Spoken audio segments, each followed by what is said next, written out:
47 boulevard de la République. La restauration des façades de cette villa de style pittoresque, expression architecturale très à la mode au tout début du XXe siècle dans le quartier de Montreuil, nous propose de renouer avec sa palette de teintes authentiques. Cette intervention a ainsi redonné sa blondeur au plâtre des magnifiques modénatures imitant la pierre de taille, et les nombreux ouvrages de charpente apparente ont retrouvé leur belle teinte sombre. Cette maison constitue maintenant un magnifique ensemble avec les deux maisons voisines de l'architecte Bachelin récemment restaurées. 66 rue d'Anjou. Cette maison construite au début du XVIIIe siècle faisait partie de l'hôtel Gourbillon, nom de son bâtisseur. Si les deux boutiques du rez-de-chaussée ont depuis longtemps disparu, en revanche, l'immeuble possède toujours ses décors moulurés encadrant les baies et ses garde-corps à motif de croisillon, portant une coupelle de cuivre, installée entre le Directoire et l'Empire. Le ravalement a restitué sa palette colorée historique à cette belle façade classique. 35 rue Royale. Cette copropriété s'est constituée au début du XXe siècle par la réunion de deux maisons bâties au XVIIIe siècle. Comme souvent, l'étude des cartes postales anciennes a été déterminante dans la restitution des décors néoclassiques disparus. Ainsi, la façade de la rue Royale a été restituée à l'identique en plâtre coloré, alors que la longue façade de la rue du Marché Neuf a retrouvé son aspect antérieur. Des bandeaux moulurés séparant les étages, ainsi qu'une travée de fausses baies, ont été recomposés selon la vue ancienne. Cet immeuble a maintenant retrouvé sa belle cohérence architecturale. 1 boulevard de la République. Ce prix maçonnerie distingue le ravalement complet, particulièrement réussi, de ce grand immeuble d'angle, construit dans le style pittoresque du tout début du XXe siècle, style architectural très en vogue pour les villas du quartier Montreuil à cette époque. Cette mode du mélange, opposant la pierre meulière apparente aux faux éléments de pierre réalisés en plâtre, a été particulièrement valorisée par les travaux effectués. Un beau travail, très visible. 18 rue de Satory. Les Versaillais connaissent bien la très belle façade de cet immeuble, dont l'étage accueillit Lazaroche vers 1768, futur commandant en chef des armées de la Moselle et du Rhin lors de la Convention. Cette façade de plâtre peint a conservé ses rares ferronneries de style rocaille, tout en courbe et contre-courbe, ainsi que les superbes appuis de pierre à plan galbé. La richesse du décor des chambranles moulurés à clés de feuillage et de masques en plâtre modelé, en retrouvant leur tête blonde, constitue un ensemble rocaille unique à Versailles. 20 rue Saint-Honoré. Cette très belle construction de la fin du XVIIIe siècle a su conserver son remarquable décor classique de faux appareillages en plâtre peint. Constitué d'une corniche, de bandeaux moulurés séparant les étages et de fausses baies se mêlant aux vraies fenêtres pour en assurer l'ordonnancement, les deux façades sur rue présentent de façon surprenante des garde-corps d'époques différentes. Les multiples courbes de style rocaille sur la rue Saint-Louis et la géométrie de losanges complexes de la rue Saint-Honoré attestent du réaménagement de cette construction dans le premier quart du XIXe siècle, particulièrement mise en valeur par ce ravalement réussi. 43 bis rue de Clagny. Ce prix récompense une modification précautionneuse de cette villa suburbaine de style dit historiciste, citant tout particulièrement le style Louis XIII de briques et pierre, très en vogue dans ce quartier au moment de son lotissement. La création de nouvelles lucarnes à la façon d'eux, copiant les anciennes lucarnes, a été avantageusement complétée par un ravalement en peinture confortant les teintes traditionnelles de cette belle maison du quartier Clagny-Glatigny.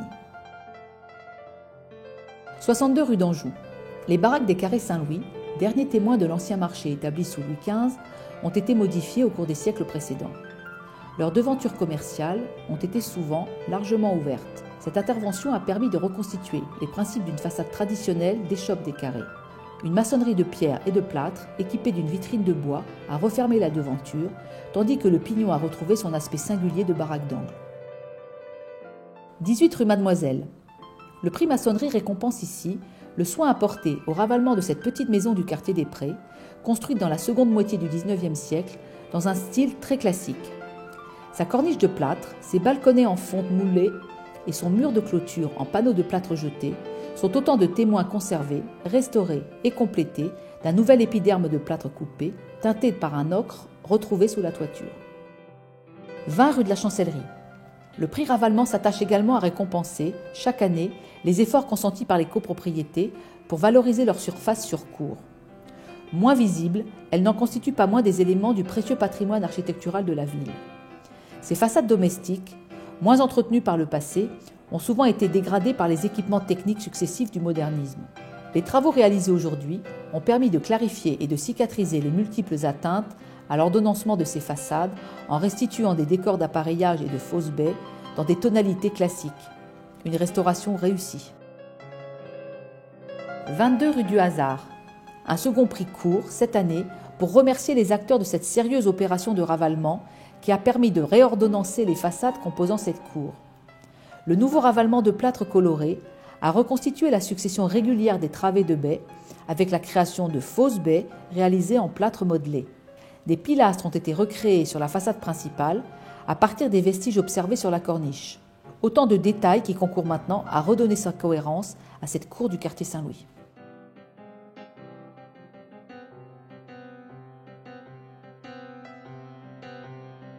« 30 rue de Satori. Nous poursuivons cette remise des prix 2019 par la très belle renaissance des façades d'angle de cet immeuble du carrefour des rues de Satori et de l'Orangerie. Cette construction du XVIIe siècle présentait encore un décor néoclassique postérieur au tout début du XXe siècle, comme le montre cette carte postale des archives communales. Ce document a permis de nous guider précisément lors de l'élaboration et de la restitution de tous les décors subtils de ces façades. La fausse coupe de pierre à l'étage, le chambranle de baie à linteau portant clé saillante redonne sa spectaculaire authenticité à cet immeuble particulièrement visible. 133 boulevard de la Reine. Ce travail de maçonnerie très complet a permis de restaurer la façade sur rue de cette belle maison du tout début du XIXe siècle, dont le faux appareillage en coupe de pierre a été soigneusement conservé sur le rez-de-chaussée. Cette architecture classique, de style sévère à l'antique, a ainsi retrouvé ses teintes caractéristiques, comme le fameux ton ocré colorant le plâtre blanc, afin de le rapprocher de la blondeur de la pierre calcaire qu'il cherche toujours à imiter à Versailles. 23 rue Berthelot. C'est un travail de Romains, ou plutôt de Limousins que nous récompensons, du nom des compagnons maçons venus de cette région dès la fin du XIXe siècle à Paris, pour réaliser ces travaux de maçonnerie en moellons de meulière, dont les joints ocrés sont décorés d'une mosaïque de petites pierres colorées. Sur la façade rue, l'entreprise a ainsi patiemment restitué un puzzle géant de 60 mètres carrés en un mois et réparé les 3 autres façades avec une mise en peinture de leurs éléments de plâtre et de charpente apparente. 29 rue Albert Joly. Nous récompensons le beau ravalement de cet immeuble, élevé dans un ancien quartier d'horticulteurs et de maraîchers, dont l'urbanisation débute réellement après l'arrivée de la ligne Saint-Lazare au milieu du XIXe siècle. D'expression néoclassique, sa façade recouverte de plâtre ciselé présente tous les décors propres à ce style. Si les garde-corps en fonte décorative datent cette construction aux alentours de 1900, les ravalements précédents en avaient blanchi la façade. Les travaux réalisés ont permis de restaurer tous les décors originels et leur palette de teintes traditionnelles. 6 rue Hardy. L'École nationale supérieure du paysage est installée depuis les années 90 sur le site de l'ancien potager de Louis XIV, conçu par l'agronome Jean de la Quintinie en 1683 et sur lequel l'École nationale d'horticulture, créée en 1874, avait établi ses locaux lors de la période de l'entre-deux-guerres. L'école vient de réussir un important ravalement de ses grandes façades néoclassiques, constituées de travées régulières et couronnées d'une importante corniche et de lucarnes en bois peintes à la manière de la pierre, dessinée par Armand Guérit, architecte ordinaire des bâtiments civils et des palais nationaux. Les travaux ont ainsi permis la conservation des enduits jetés et de leurs tables saillantes, redonnant ainsi leur teinte de pierre dorée à l'ensemble.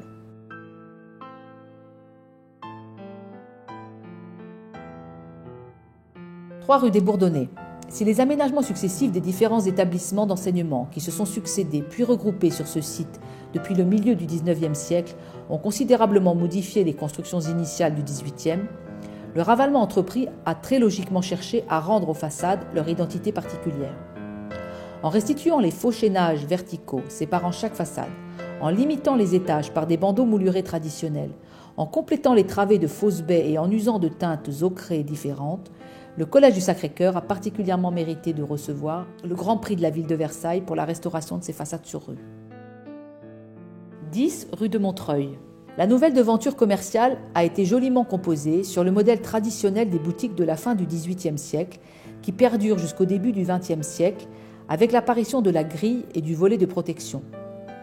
Réalisée en bois peint, cette devanture comporte tous les éléments caractéristiques comme les allèges de vitrine, les 2 faux coffres à volets portant le store et son bandeau, surmontés d'une corniche moulurée.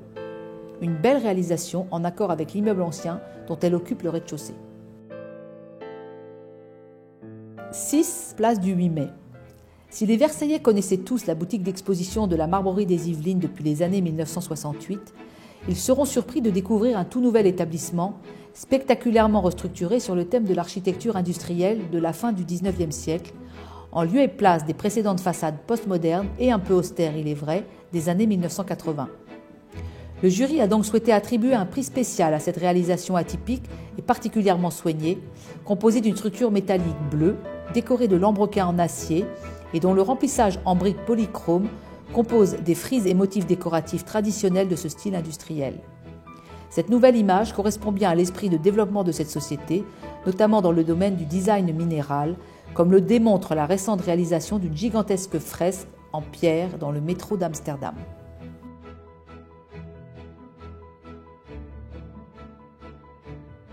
« 98 rue de la Paroisse. François de Mazières a souhaité engager en 2018 la restauration des derniers décors commerciaux encore présents en ville, décors publicitaires emblématiques d'une technique bien particulière appelée fixé.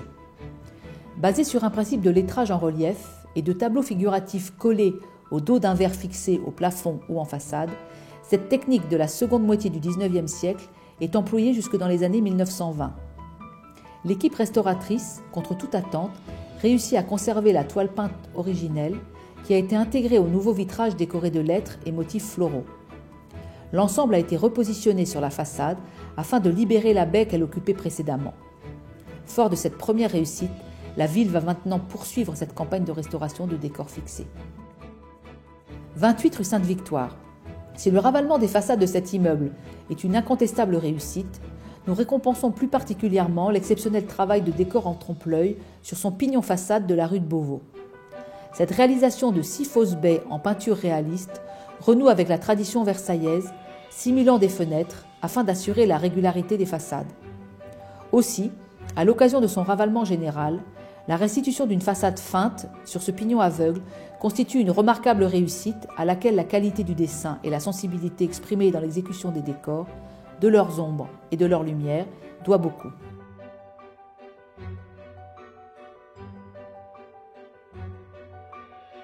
« 12 rue Saint-Médéric. La partie orientale de la résidence Cœur Saint-Louis a tout particulièrement retenu l'attention du jury sur la qualité de son insertion dans le contexte urbain et patrimonial de la rue Saint-Médéric. En effet, la production d'un volume mesuré, aux façades séquencées afin de s'adapter aux gabarits construits de la rue, ainsi que le choix d'une écriture architecturale précise, inspirée du répertoire classique versaillais et mettant en œuvre les matériaux traditionnels de la ville, garantissait une greffe urbaine harmonieuse. 1 rue des Eudistes. Nous saluons également cette extension particulièrement bien composée, dont le parti pris architectural volontairement linéaire et composé de volumes simples, emboîtés, a retenu le parement de bois naturel afin de mieux s'intégrer au site très arboré du parc de cette propriété du quartier Clagny-Glatini. Ce matériau vivant va lentement se patiner pour finalement revêtir son ultime teinte de gris argenté, caractéristique des pins Douglas et Red Cedar, couramment utilisés pour la réalisation des bardages modernes. 24 rue de Mouchy. La construction d'une maison neuve dans un site historique comme le quartier des Prés pose la question du choix de son expression architecturale et du rapport que celle-ci entretiendra avec les autres constructions. La ville a souhaité décerner le premier prix d'architecture à cette intéressante réalisation, nous proposant un équilibre réussi entre la créativité mesurée de ses volumes et façades et le traditionnalisme local des matériaux et des teintes mis en œuvre. Une toiture en forme de double pyramide d'ardoise couronne un parallélépipède de briques blondes, percé de baies aux proportions classiques, mais parsemé sur les façades ou dissimulé à la vue derrière un voile de claire-voie également de briques. Cette réalisation à l'architecture épurée s'harmonise doucement dans le paysage urbain du quartier.